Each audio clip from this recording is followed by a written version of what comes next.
Metropolis magazine came up with an article titled Why Yves Behar's 10 Principles for Design Just Aren't Enough.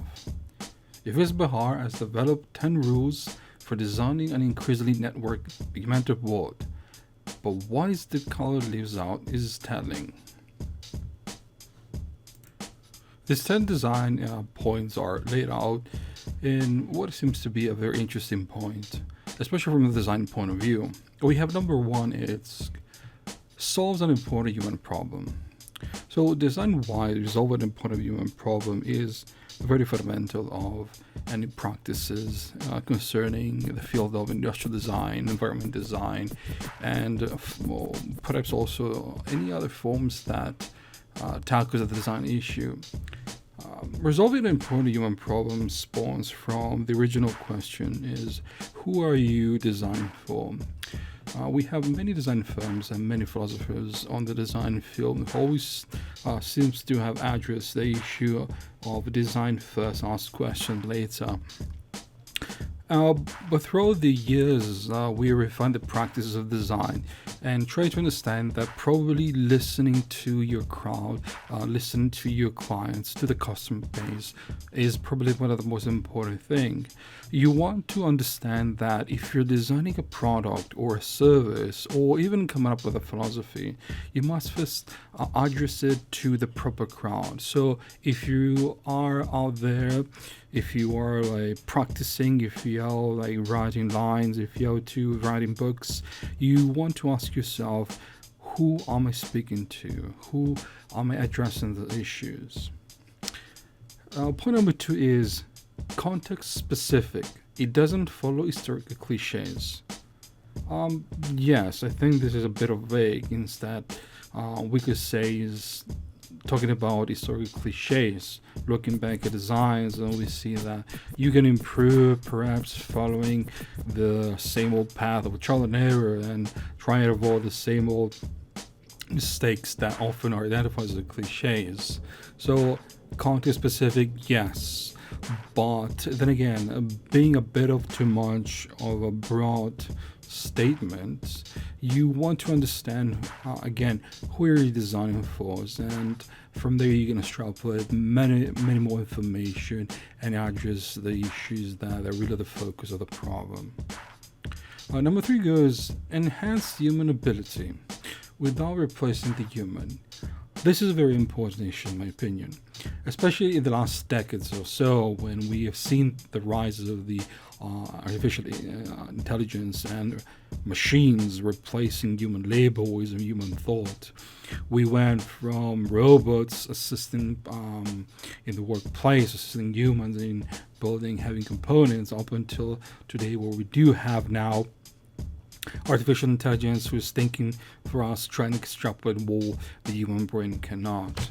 So enhance the human ability. It comes in a very delicate spot. You want to enhance it to the point where you can still, and of course, put into the proper spot the human being, because you want to design for people because they are your customers and not machines.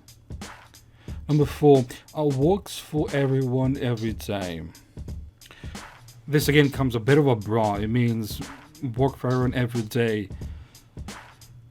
You want to work for a crowd that you can please. You want to work for something that you really believe in. Even though if sometimes you find yourself designing product or services that are really not your cup of tea, and you are there cornered in front of the solution probably like 2 days from delivery, from the delivery date, and then what do you think is is to find a solution that you're designing for everybody, for every day. So make it probably simple and reachable for everyone.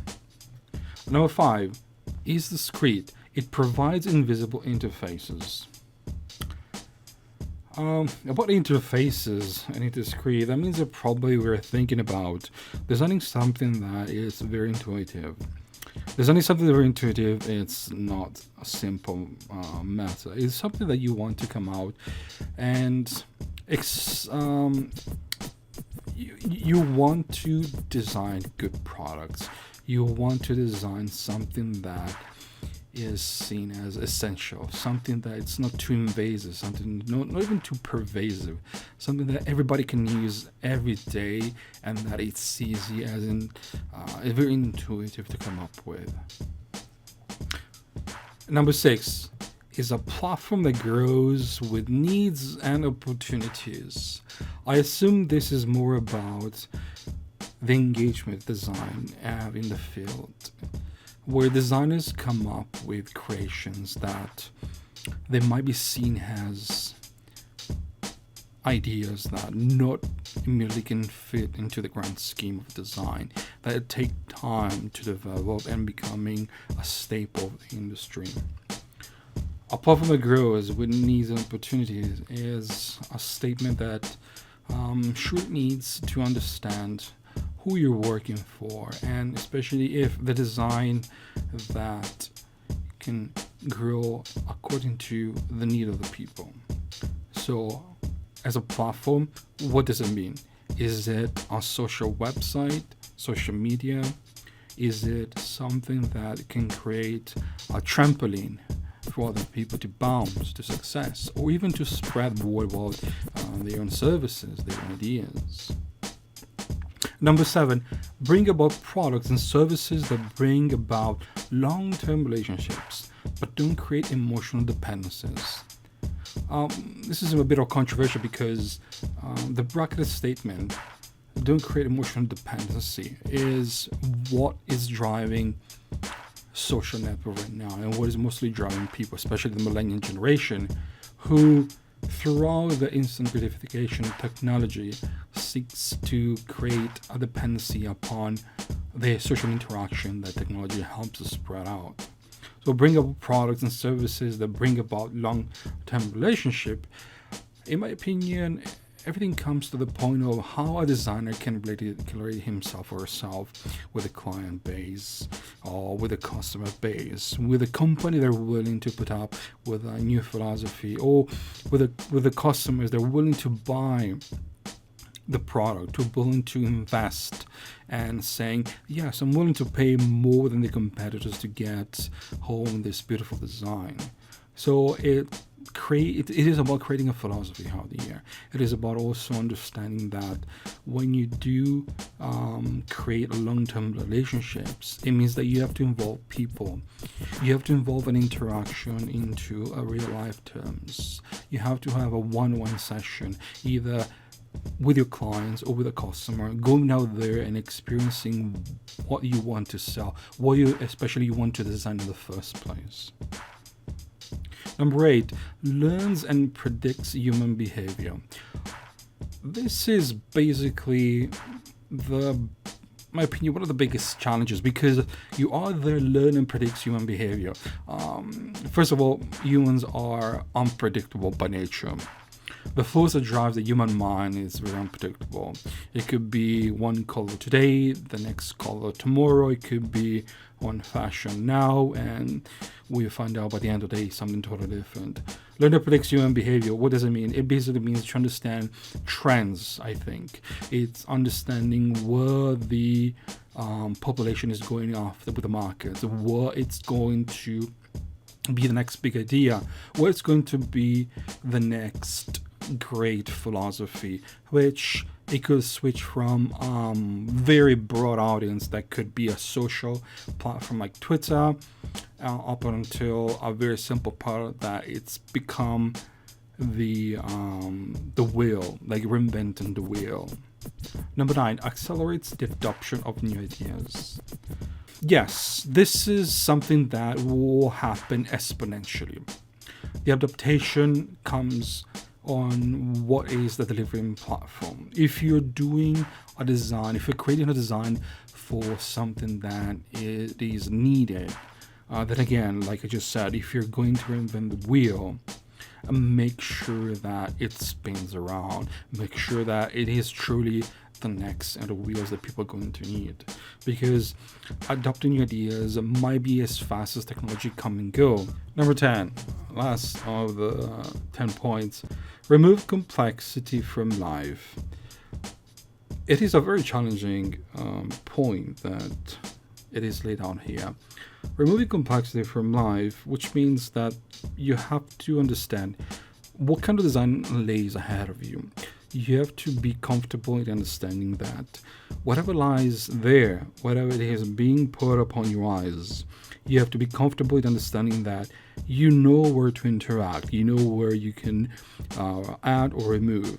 Removing complexity from life, which means either improve what is already being out there technology-wise or practice-wise, or create new gimmicks, create a new solution. We already have it easy, I guess, pretty much, with apps, with modern technology. We have a lot of things that are pretty comfortable. What else could be the carrot slicer, the veggie slicer, or what is today a fast connection to the internet. So the complexity for lives comes also to the point to understand what is complex and what is necessary that we can remove from the aspect of life. Are we looking to get a faster internet connection? Are we going to cut veggie faster with less waste? Probably is that. But I think that the remove complexity from life comes with a broader philosophical concept. In my opinion, removing complexity from life means to finalize what we started that could really help life become more adaptable to technologies.